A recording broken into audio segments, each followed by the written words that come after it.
Battle Buddies. So I'm here to give you guys a bit of a quick rules and explanation for how to play this month's card game, which is Ninja All-Stars Karate Fight. The first thing I wanted to go through with you guys is the way you set up the game is you're going to take your deck of cards and you'll want to shuffle the deck. You're going to roughly divide that up evenly between all the players. Shuffle your deck that you end up with. Once that's shuffled and set up, you're going to take turns, each playing a card off the top of your deck into the center of your group. You want to have one hand on the table at all times. That's going to be what's called your slapping hand. The other hand is the one you use to play your card in. You always want to try to play your card in, to be fair, you want to play it in without looking at it and as quickly as possible into the center. Since there are slapping mechanics based on what cards are played, this is the fairest way and also kind of keeps the tension and pace of things up. The various types of cards that you might flip are defense cards, attack cards, or skill cards. The difference between each of these cards is pretty simple. So you have the defense cards, which include dodge, jump, block, and move. Now, each of these cards, in and of its own, if you just played that straight up, that's not going to do much of anything, and they'll just go to the next player. They're more or less filler cards, but there's some special rules we'll get to that'll kind of explain when they're useful. Attack cards, which include throw, kick, punch, and chop.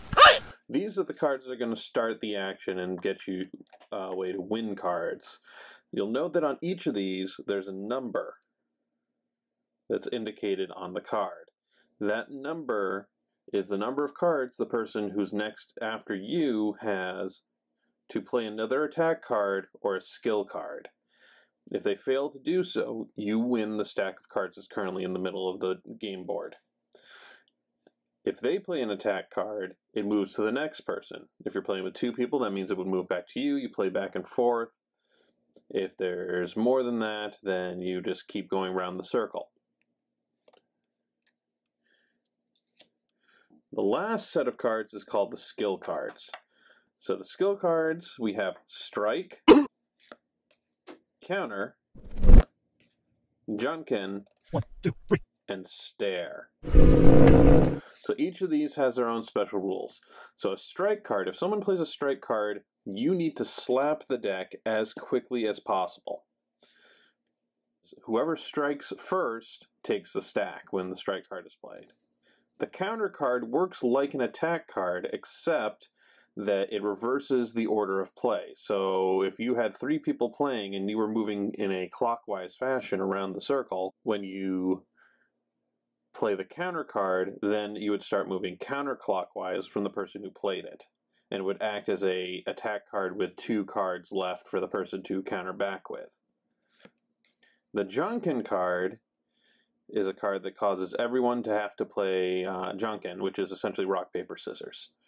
You play that, ties, you just keep going until you're down to 1 person, and this would be, you can choose to either have it between the 2 people who want the person who played the card and the person who's next, or everyone at the table. I like to do everyone at the table because it can mix things up.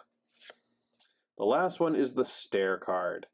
The stare card is the newest card to the Karate Fight game, and this one is basically that you have to stare down your opponent. First person to blink or laugh loses.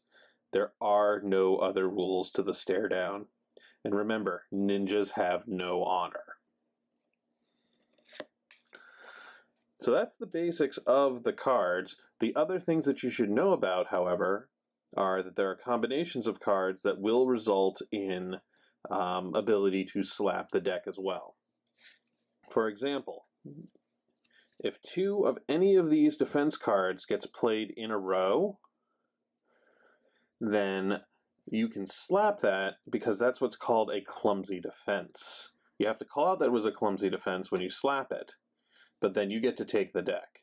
Also, if at any time all 4 of these defense cards are played in a row, any order, but as long as all 4 of them are individually played in a row, then you can slap that. That's called the perfect defense. With attack cards, if any of the attack cards are played 3 of the same in a row, that's called a flurry, and you can slap that. Or if all 4 are played in any order in a row, that's called the ultimate attack, and that one can be slapped. Now, if you miss slap, you have to put a card in because it's called the coward's blow. So you take the top card off of your deck, and that goes into the pile in the center of the deck. You keep playing the game until you run out of cards. However, if you do run out of cards, you can get back into the game by winning a slap. If you miss slap, however, while you're out of cards, you are completely out of the game. And that pretty much sums up Ninja All-Stars Karate Fight. It's a really fun, high-paced game, and I hope you guys enjoy it. Catch you guys later.